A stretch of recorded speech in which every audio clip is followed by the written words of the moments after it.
आप सभी को प्रभु यीशु मसीह के नाम में जय मसीह की।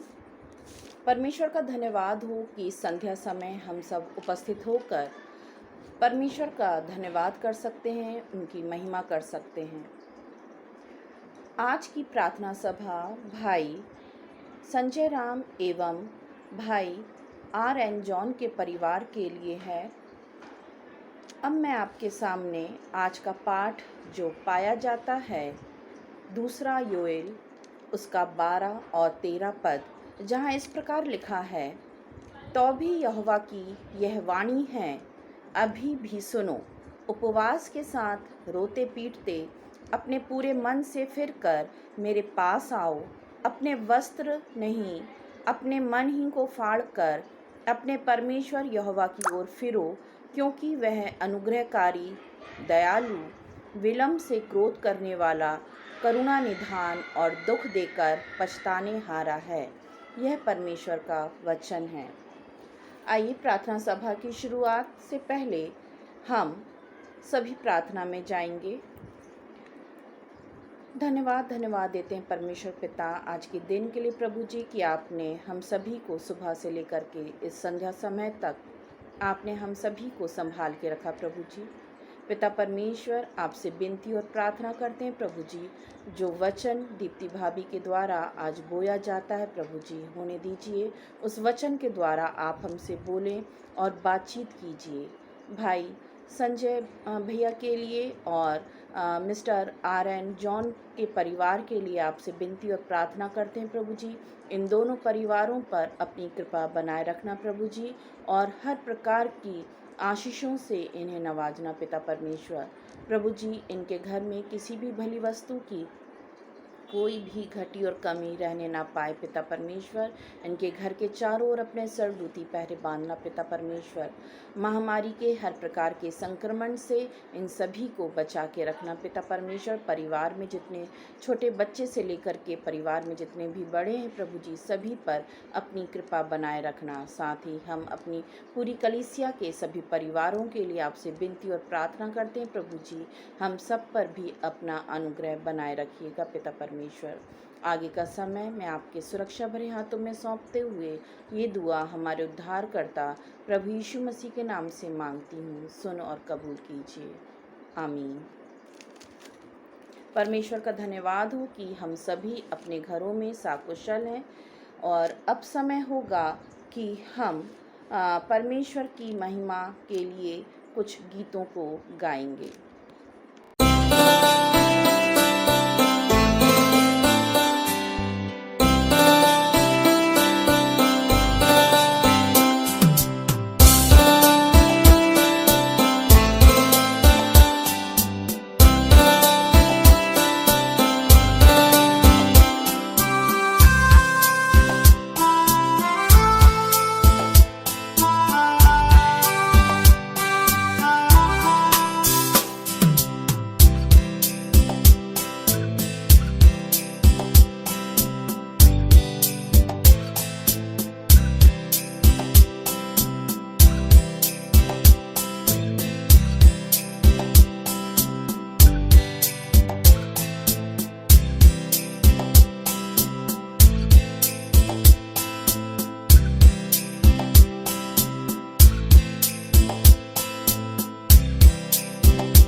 आप सबों को जय मसीह की।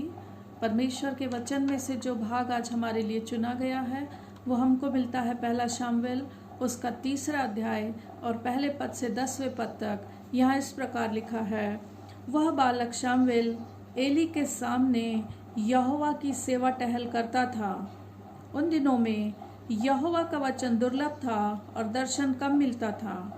और उस समय ऐसा हुआ कि एली की आंखें तो धुंधली होने लगी थी और उसे ना सूझ पड़ता था जब वह अपने स्थान में लेटा हुआ था और परमेश्वर का दीपक अब तक बुझा नहीं था। और शामुएल यहोवा के मंदिर में जहाँ परमेश्वर का संदूक था लेटा था। तब यहोवा ने शामुएल को पुकारा और उसने कहा क्या आज्ञा। तब उसने एली के पास दौड़कर कहा, क्या आज्ञा, तूने तो मुझे पुकारा है। वह बोला, मैंने नहीं पुकारा, फिर जा लेट रहे। तो वह जाकर लेट गया। तब यहोवा ने फिर पुकार के कहा, हे शामुएल। शामुएल उठकर एली के पास गया और कहा, क्या आज्ञा, तूने तो मुझे पुकारा है। उसने कहा, हे मेरे बेटे, मैंने नहीं पुकारा, फिर जा लेट रहे। उस समय तक शामुएल यहोवा को नहीं पहचानता था और न यहोवा का वचन ही उस पर प्रकट हुआ था। फिर तीसरी बार यहोवा ने शामुएल को पुकारा और वह उठ के एली के पास गया और कहा, क्या आज्ञा, तूने मुझे पुकारा है। तब एली ने समझ लिया कि इस बालक को यहोवा ने पुकारा है। इसलिए एली ने शामुएल से कहा, जा लेट रहे, और यदि वह तुझे फिर पुकारे तो तू कहना, हे यहोवा कह, क्योंकि तेरा दास सुन रहा है। तब शामुएल अपने स्थान पर जाकर लेट गया।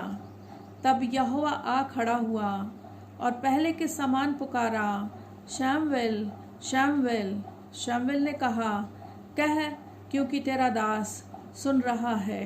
परमेश्वर अपने वचन के पढ़े और सुने जाने पर आशीष दे। आमीन। आइए इस वचन में के लिए आशीष मांगे। पवित्र, महान, दयालु, सर्वशक्तिमान पिता परमेश्वर, बड़े धन्यवाद और विश्वास के साथ आपके चरणों में आते हैं खुदावंद। धन्यवाद देते हैं प्रभु आपके अनुग्रह के लिए, आपकी बड़ी दया के लिए, आपके असीम प्रेम के लिए। धन्यवाद देते प्रभु जिस सुंदर अवसर के लिए जो आपके अनुग्रह से हमने मिल पाया कि आपके वचन को हम पढ़ सकते, उसको समझ सकते। प्रभु जी, हम अपनी बुद्धि से प्रभु इन वचन के गुण भेदों को नहीं समझ पाएंगे। खुदा, हम विनती करते प्रभु पवित्र आत्मा की सामर्थ्य से हमें भर दे, ताकि प्रभु तेरे वचन के अर्थों को हम समझने पाएं। हर एक सुनने वालों के मनों में प्रभु आपका वचन कार्य करने पाए। खुदा, मेरे मुख के बोल और मेरे हृदय के विचार आपकी वेदी पर अर्पित करती और इस विनती को अपने जिंदा खुदावंद यीशु मसीह के नाम से मांगती, सुनो घन कर। आमीन।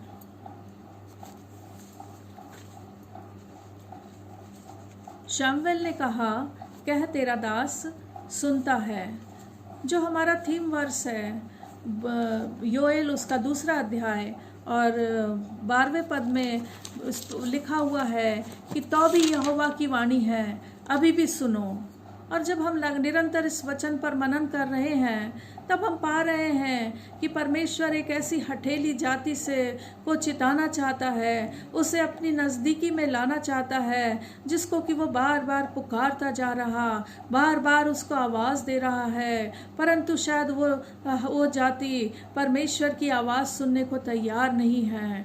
और इसलिए परमेश्वर एक चेतावनी के तौर पर योएल के द्वारा ये वचन अपने लोगों तक पहुंचाना चाहता है कि अभी भी सुन लो, अभी भी पश्चाताप कर लो।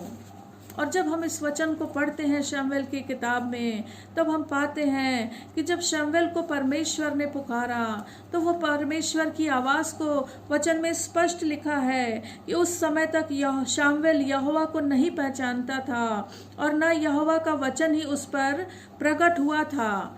और बाइबल हमें ये बताती है कि एली के महायाजक का जो समय था वो इज़राइल के आत्मिक अंधकार का समय था, क्योंकि पहले शामुएल उसके 3 अध्याय के पहले पद में लिखा है, उन दिनों में यहोवा का वचन दुर्लभ था और दर्शन कम मिलता था।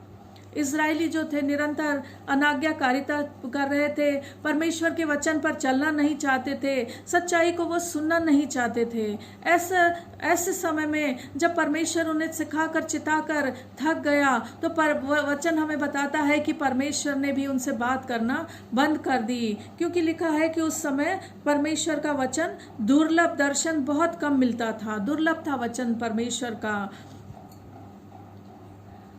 जब हम किसी से नाराज हो जाते हैं तो हम उससे बात करना बंद कर देते हैं और इस तरह कम्युनिकेशन के सारे रास्ते बंद हो जाते हैं। और यदि कोई गलत फहमी है तो वो गलत फहमी को क्लियर करने का भी अवसर हमेशा के लिए बंद हो जाता है। और इस तरह से जो नाराज़गी है वो हमेशा हमेशा के लिए जो हमारे मनों में रह जाती है, जो कड़वाहट है वो हमेशा हमारे विचारों में घुली रहती है। और यही उस समय हुआ, ये उस पीढ़ी के लोगों के लिए सबसे बदतर स्थिति थी कि परमेश्वर ने मनुष्यों से बात करना बंद कर दिया था। ऐसे अंधकार के समय में जब कोई परमेश्वर की आज्ञा नहीं मानता था, कोई वचन सुनने को तैयार नहीं था, पर परमेश्वर ने जब शमूएल को पुकारा तो उसने उसकी आवाज़ को रिस्पॉन्ड किया और उसने परमेश्वर से कहा, कह तेरा दास सुनता है। शीलो के मंदिर में जहाँ वो सेवा के लिए रखा गया था बचपन से, और उसकी माँ ने उसको परमेश्वर की सेवा के लिए अर्पित कर दिया था। हन्ना की कहानी हम सभी जानते हैं। हन्ना को औलाद नहीं थी और इसलिए वो बहुत दुखी रहती थी और उसने परमेश्वर के सामने जाकर कहा, यदि तू मुझे औलाद देगा तो मैं उसको तेरी सेवा के लिए अर्पित कर दूंगी। परमेश्वर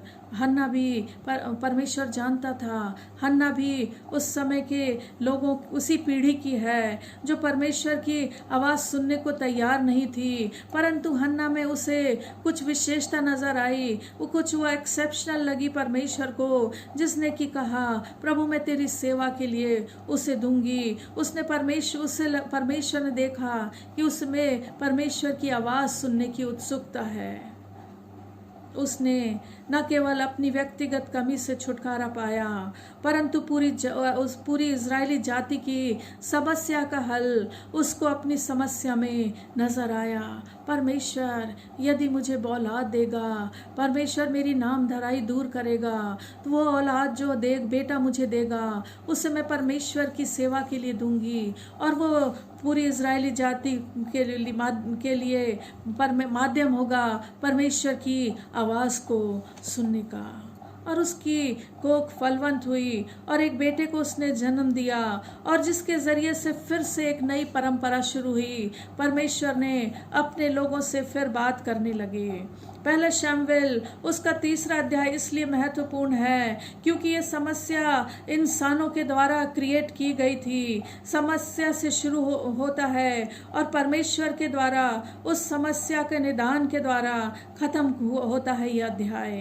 पहला शमूएल उसके 3 अध्याय के 21वें पद में लिखा है, और यहोवा ने शीलो में फिर दर्शन दिया, क्योंकि यहोवा ने अपने आप को शीलो में शमूएल पर अपने वचन के द्वारा प्रकट किया। शमूएल को परमेश्वर ने चुना कि वो उससे बातें करे और उसका संदेश सच्चाई और आत्मा से उसके लोगों को तक पहुंचाए। आज हमारे पास बहुत से माध्यम हैं। इस लॉकडाउन के समय में, इस कोरोना के समय में, ये फेसबुक, व्हाट्सएप और तमाम माध्यमों से परमेश्वर का ग्रुप ना जाने कितने डिनोमिनेशन और कितने ग्रुप जो हैं वो परमेश्वर का वचन निरंतर प्रचार कर रहे हैं। निरंतर हर एक व्यक्ति चाहता है कि वो परमेश्वर के वचन को शेयर करे, परंतु शमूएल के समय में परमेश्वर के आमने सामने बात करना एक बहुत ही आशीषमय अवसर था। परंतु हमारे लिए ये एक अच्छी खबर है कि ईश्वर हमसे हमेशा बात करने के लिए तैयार रहते हैं। पर हमें इसके लिए अपने आप को तैयार करना होगा कि जब वो पुकारे तो हम कह सकें कि कह प्रभु, हम तेरी आवाज़ सुनने को तैयार हैं। हमारे लिए आवश्यक है कि हम प्रभु के सामने रोएं कि प्रभु हर एक मसीह को उसकी आवाज़ सुनने के लिए अपने आप को तैयार कर सके।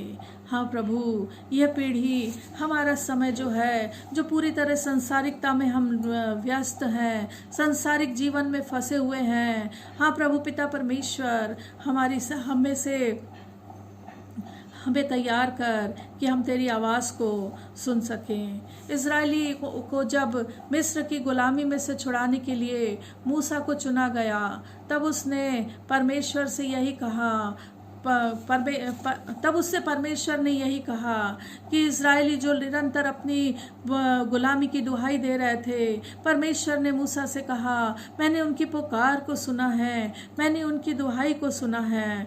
मिस्र की परंतु हम वचन में यह भी पाते हैं कि मिस्र की गुलामी में बहुत से ऐसे लोग थे जो उस परिस्थिति में खुश थे, उस गुलामी में वो मैं अपने अच्छी वस्तुओं को खाने का, अच्छी चीज़ों का आनंद उठाने का याद करके निरंतर याद करते रहते थे।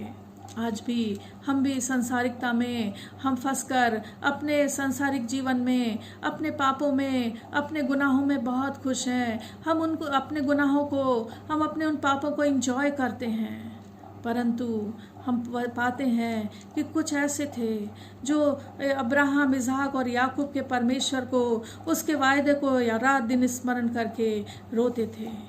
शामुएल जानता था उसका जन्म ऐतिहासिक एवं आत्मिक ज़रूरत के रूप में हुआ है कि परमेश्वर एवं उसके लोगों के बीच में मजबूत माध्यम बन सके। पहला शामुएल उसका 12वां अध्याय उसके 23वें पद में लिखा है, फिर यह मुझसे दूर हो कि मैं तुम्हारे लिए प्रार्थना करना छोड़कर यहोवा के विरुद्ध पापी ठहरूं, तो मैं तो तुम्हें अच्छा और सीधा मार्ग दिखाता रहूँगा।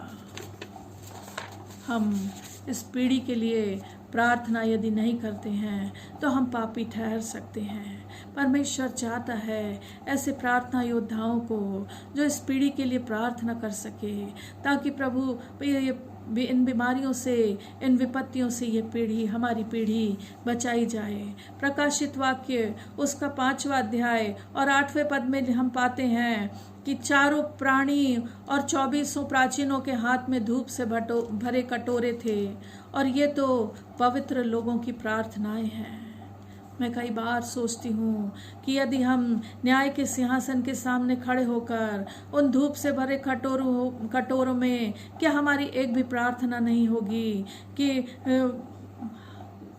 जब हम न्याय के सिंहासन के सामने खड़े होंगे तो प्रार्थनाओं को जब परमेश्वर की हुजूरी में रखा जाएगा, कि हमारा प्रार्थना का एक भी शब्द उन कटोरों में नहीं होगा कि हमने अपने लोगों के लिए, अपनी कलीसियाओं के लिए, अपने देश के लिए रो रो के की। क्यों ना एक बार फिर से हम अपने आप को तैयार करें, चाहे जैसी भी परिस्थितियां हैं, जब अनिश्चितता और अस्थिरता का माहौल है, कोरोना फिर अब पूरी रीति से लोगों के जीवनों को जकड़ रहा है, बहुत से लोग नाश हो रहे हैं, और हम जानते हैं कि शायद परिस्थितियां और इससे भी विकट और विकट होती जाएंगी, जब बड़े बेरोजगारी और नाना प्रकार की कठिन बीमारियों ने लोगों के जीवनों में डर और आशंका और निराशाओं को से भर दिया है। परिवारों में प्रेम कम होता जा रहा है, कलीसियाएं अपने उद्देश्य से भटक गई हैं, मसीही प्रार्थना और संगति से दूर हो गए हैं। क्या हम भी तैयार हैं अपने आप को तैयार कर सकें कि परमेश्वर हमें आत्मिक जीवन में आगे बढ़ाए? क्यों ना एक बार फिर से आज हम अपने आप को आकलन करें, जैसी भी परिस्थितियां हों, हम परमेश्वर की इच्छा को सुनने का प्रयास करें। जब परमेश्वर कहता है कि तो भी, जैसा योएल नबी ने कहा, तो भी यहोवा की ये वाणी है, अभी भी सुनो। शामुएल ने कहा था, हाँ प्रभु, कह तेरा दास सुनता है। क्या हम परमेश्वर की आवाज़ सुनकर सच्चे मन से पश्चाताप करते हुए, अपने मनों को फाड़ते हुए, उपवास करते हुए, रोते हुए परमेश्वर के हाथों में अपने आप को संपूर्णता से देने के लिए तैयार हैं, ताकि हम मध्यस्थता की प्रार्थना के लिए मध्यस्थता का कार्य कर सकें, जैसा कि शामुएल अपने लोगों के उस समय के लोगों के बीच में मध्यस्थता का कार्य करता था। परमेश्वर की आवाज़ वो बन गया था। क्या हम अपने जीवनों को इस तरह परमेश्वर के हाथों में देने के लिए तैयार हैं कि हम उसकी आवाज़ सुन सकें और हम मध्यस्थता का कार्य कर सकें? हमारी प्रार्थना है ना कि परमेश्वर हर एक जितने सुनने वाले हैं, हर एक के मनों को, हर एक के जीवनों को तैयार करे, ताकि वो अपने आप को परमेश्वर के हाथों में दे सके। और जब परमेश्वर हम में से हमारा नाम लेकर पुकारे, हम कह सकें, हाँ प्रभु, क्या तेरा दास सुनता है। परमेश्वर अपने इस वचन पर आशीष दे। आइए हम प्रार्थना करें। महान दयालु सर्वशक्तिमान पिता परमेश्वर, धन्यवाद देते हैं प्रभु जी आपके वचन के लिए। धन्यवाद देते प्रभु जी कि हम जब आपको पुकारते, आप हमारी प्रार्थनाओं की ओर कान लगाते, आप हमारी हर एक प्रार्थनाओं का उत्तर देते प्रभु जी। हाँ प्रभु जी, पर आप आज भी हमारी राह देखते कि जब आप हमें पुकारें तो हम कह सकें कि हाँ प्रभु, कह तेरा दास सुनता है। प्रभु, हमारे जीवनों के बहुत से समय व्यर्थ संसारिक बातों में गुजर गया। हमारे जीवन के जितने भी दिन शेष हैं खुदा, ऐसा अनुग्रह कर प्रभु कि तेरी शीरीन आवाज़ हर पल हर क्षण हमारे मनों में और विचारों में कौंधती रहे, और हम आपकी इच्छा के अनुसार अपने जीवन में कार्य करने वाले हो सके। प्रभु जी, हमें अपनी इच्छा के अनुरूप ढाल खुदा, और अपनी सेवा और महिमा का पात्र बना प्रभु जी। हर एक सुनने वालों के मनों को तैयार कर और आत्मिक वरदानों से भर दे प्रभु जी।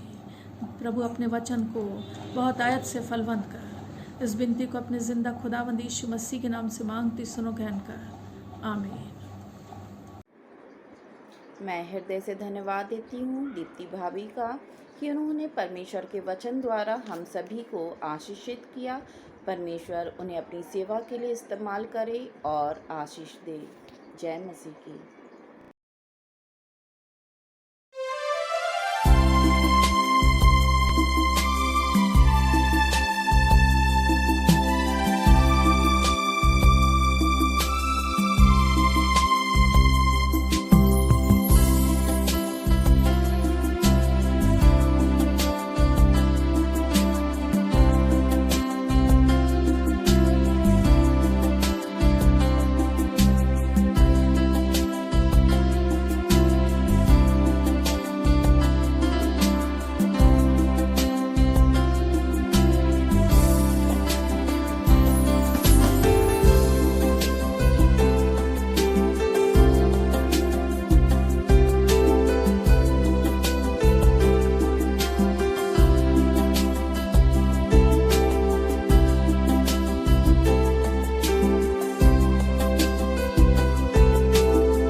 सर्वशक्तिमान प्रभु परमेश्वर, धन्यवाद के साथ आज की प्यारी शाम प्रभु तेरे पवित्र चरणों के पास आते हैं। हृदय की गहराई से प्रभु तुझे धन्यवाद देते हैं मिस्टर RN जॉन के लिए एवं मिसेस रेणुका जॉन के लिए और उनके परिवार के लिए। अद्भुत परमेश्वर है तू प्रभु, इन्हें अपनी सामर्थ में संभालता, अनुग्रह देता प्रभु, अपनी महिमा में इस्तेमाल करता प्रभु। हम तेरा धन्यवाद करते हैं पिता परमेश्वर। प्रार्थना करते बुजुर्गियत में हर एक शारीरिक कमजोरियों को दूर करें और प्रभु परमेश्वर अपनी महिमा के निमित्त इस्तेमाल करें। प्रार्थना करते भाई संजीव जॉन के लिए प्रभु, तेरा अद्भुत अनुग्रह भाई के ऊपर बना रहे। प्रार्थना करते प्रभु जी, उन्हें सेहतमंदी में बनाए रखना, हर एक शारीरिक कमजोरियों को दूर रखना प्रभु, अपनी महिमा में इस्तेमाल करना। प्रार्थना करते संजना के लिए, श्रेया के लिए प्रभु, तेरा अद्भुत अनुग्रह बना रहे। यीशु मसीह के नाम से प्रार्थना करते हैं। साथ ही साथ मिस्टर संजय राम के लिए और उनके पूर्ण परिवार के लिए पिता परमेश्वर अपने अनुग्रह से इन्हें पूर्ण रूप से प्रभु संभाल के रखें। हर एक शारीरिक कमजोरियों को, दुर्बलताओं को दूर करें प्रभु और अपनी महिमा में इस्तेमाल करें। हम Mrs and mister Sanjay Ram को प्रभु तेरे सामर्थ्य हाथों में सौंपते हो। धन्यवाद करते प्रभु, तेरा अनुग्रह इन दोनों के ऊपर में बना रहे। बच्चों को प्रार्थना में स्मरण करते हैं, रिमित के लिए प्रार्थना करते, सानिया के लिए प्रार्थना करते। मसीह यीशु के नाम से इन जवान बच्चों को प्रभु अपनी रहमत में संभाल के रखना। पूर्ण परिवार को प्रभु तेरे सामर्थ्य हाथों में सौंपते हैं। धन्यवाद करते हैं मिसेस दीप्ति लोनारकर के लिए, धन्यवाद करते हैं बहन मिसेस रीतू दास के लिए, धन्यवाद करते हैं आज की प्रार्थना सभा के लिए प्रभु, उन हर एक अजीजों के लिए जो आज प्रार्थना सभा हमारे साथ शामिल होने पाए। हर एक को नाम बनाम प्रभु आशीष दें, हर एक को प्रभु परमेश्वर अपनी महिमा से परिपूर्ण करें। धन्यवाद के साथ प्रभु यीशु मसीह के नाम में इस दुआ को मांगते सुने और दया से ग्रहण करें, आमीन। और अब उद्धार करता प्रभु यीशु ख्रीस्त का अद्भुत अनुग्रह, परमेश्वर पिता का अद्भुत प्रेम और पवित्र आत्मा की सहभागिता और संगति मिसेस मिस्टर RN जॉन एवं उनके परिवार के साथ, मिसेस मिस्टर संजय राम और उनके पूर्ण परिवार के साथ, आज प्रार्थना सभा में शामिल हुए तमाम दिल अजीजों के साथ जो ऑनलाइन प्रार्थना सभा के मार्फत से हमारे साथ जुड़े और तेरी मुबारक प्रिय कलीसिया के साथ यीशु मसीह के तुति आगमन तक बनी रहे, आमीन आमीन।